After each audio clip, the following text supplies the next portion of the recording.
Suppose that अब चलते हैं आगे। कुछ फार्मूला हैं, कुछ ऐसे पैरामीटर्स हैं जिनके हम डायमेंशनल एनालिसिस निकालते हैं, जिनके डायमेंशंस को निकालते हैं और उनको जानते हैं कि इनके डायमेंशंस क्या होंगे। सपोज दैट हम एरिया को लेते हैं,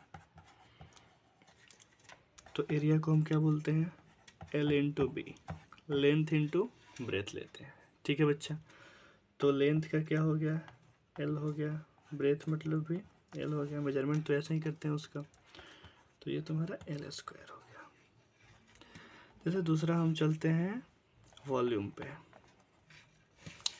अगर मैं वॉल्यूम को लेता हूँ तो L into B into H होता है बच्चा। ठीक है, तो L into B into H होता है। तो अगर हम L का बात करें तो ये मेरा क्या हो गया, इसका पैरामीटर भी L हो गया, इसका भी L हो गया, इसका भी L हो गया। तो मेरा इसका जो डायमेंशन आया क्या आया, L क्यूब आया। ठीक है, तो सबसे पहले हमने एरिया के बारे में जाना, उसके बाद दूसरा मैं वॉल्यूम के बारे में जान गया। ठीक है, नेक्स्ट हम चलते हैं डेंसिटी के बारे में। तीसरा किसके बारे में चलते हैं, डेंसिटी। तो डेंसिटी का फॉर्मूला क्या होता है बच्चों, मास अपॉन वॉल्यूम होता है। क्या होता है, मास अपॉन वॉल्यूम होता है। मास को मैं क्या बोलता हूँ, M, कैपिटल M। वॉल्यूम को क्या बोला जाता है, L3 बोला जाता है। अभी जस्ट मैंने निकाला था डायमेंशन, तो सीधे मैंने लिख डाला। ठीक है, जो भी पीछे डायमेंशन निकाल दिया जाएगा उसको आप याद कर लीजिएगा। तो इसको हम ऐसे लिखते हैं ML3 माइनस में। ठीक है, तो मेरा डेंसिटी भी हो गया। नेक्स्ट चौथे पे चलते हैं। सपोज दैट हम वेलोसिटी ले लेते हैं बेटा। तो वेलोसिटी का क्या होता है, फार्मूला डिस्प्लेसमेंट अपॉन टाइम होता है। वेलोसिटी कैसे फाइंड करते हैं, डिस्प्लेसमेंट अपॉन टाइम। डिस्प्लेसमेंट का यूनिट क्या होगा, L होगा, और इसका क्या होगा, टाइम होगा। तो इसको हम सिंपली कैसे लिखते हैं, LT -1 लिखते हैं। ओके, तो ये मेरा वेलोसिटी का हो गया। ठीक है, अब हम नेक्स्ट चलते हैं एक्सलरेशन पे। किस पे चलते हैं, एक्सलरेशन पे चलते हैं।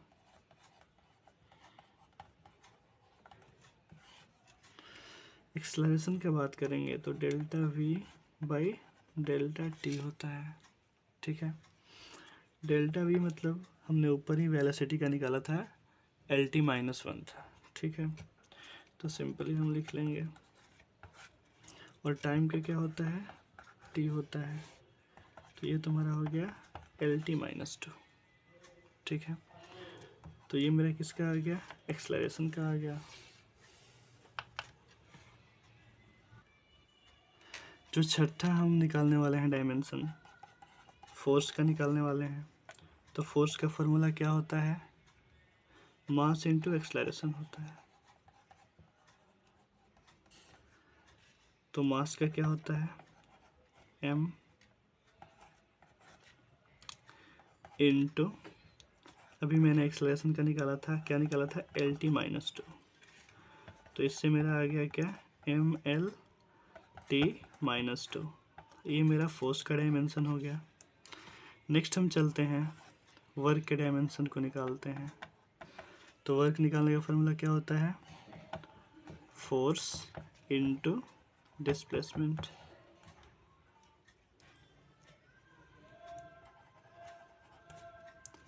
इसको एक और फार्मूला होता है F.S cos थीटा, ये आप लोग पढ़ चुके होंगे। ठीक है, तो फोर्स का सपोज दैट सबसे पहले हम ये जानते हैं कि ये क्या है, फोर्स इंटू डिस्प्लेसमेंट। मैंने फोर्स का ऊपर निकाल रखा है, क्या है, MLT -2, और डिस्प्लेसमेंट का क्या होगा, L होगा।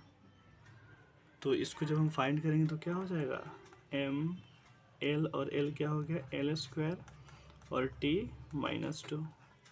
ये मेरा वर्क का भी डायमेंशन निकल गया। ठीक है, अब हम नेक्स्ट चलते हैं पावर पे।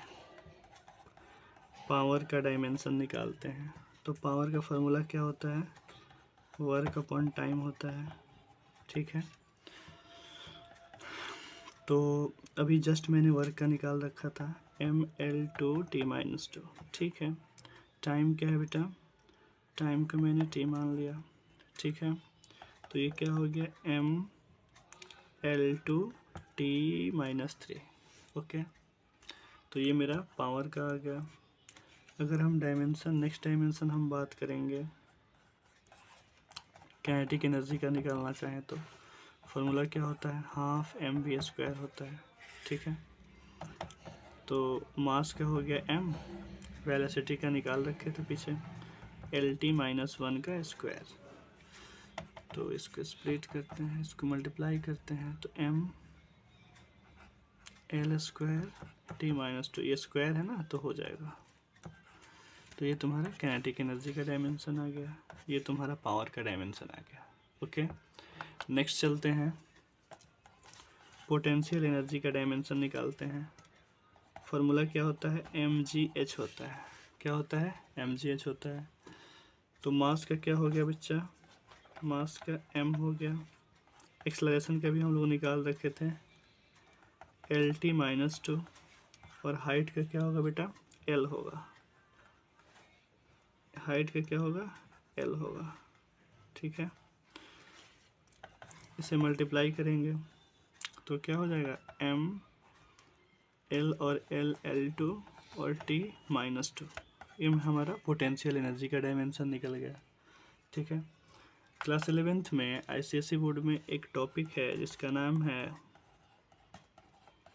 प्रिंसिपल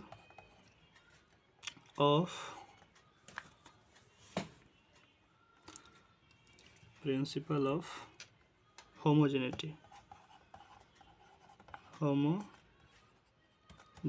का बात करते हैं। तो प्रिंसिपल ऑफ होमोजेनिटी जब भी हम पढ़ते हैं, ठीक है, तो सबसे पहले इसके डेफिनेशंस को जानते हैं क्या होता है। लिखते हैं, every equation relating physical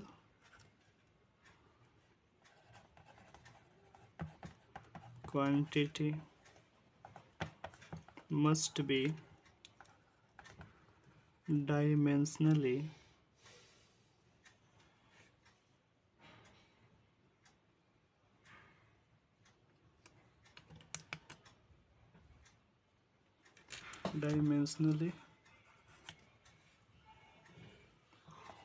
homogeneous।